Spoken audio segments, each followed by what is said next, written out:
what would you say is new that Parker's incorporating into these platform valves? You guys know the PVS is our version of the platform valve or manifold valve. We've been incorporating the gas-powered suction stop into the PVS, which is what we're showing on this valve here with the green seal cap. The 2-inch size has been around for 4 or 5 years. We've been trying to get the 2.5-inch and 3-inch out, and it's been a long time coming. So we've got a short-term solution to get more out into the field here in the next couple months. It's our version of the CK60, which is the legacy gas-powered suction stop being incorporated into the PVS here. So it does not require a external valve piped around it to bleed down the evaporator coming out of defrost. A cool feature that I would say, if you take off the seal cap, basically a shoulder here that you can adjust if you want to bleed down faster or slower. You can change that to 30% all the way down to 10% of the valve's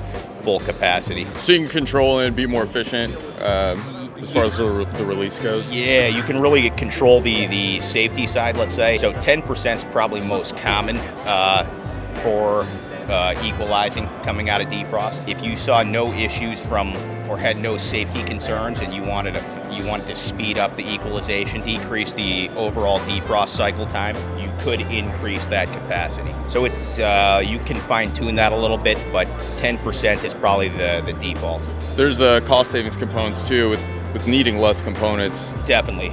So the reason the manifold valves are becoming much more popular on new construction is because you're incorporating several different valves into one valve station. There's less welds needed than you would installing a evaporator with legacy valves or individual valves. So it's really the labor savings that is making these popular, across the industry. That's not just an RS comment.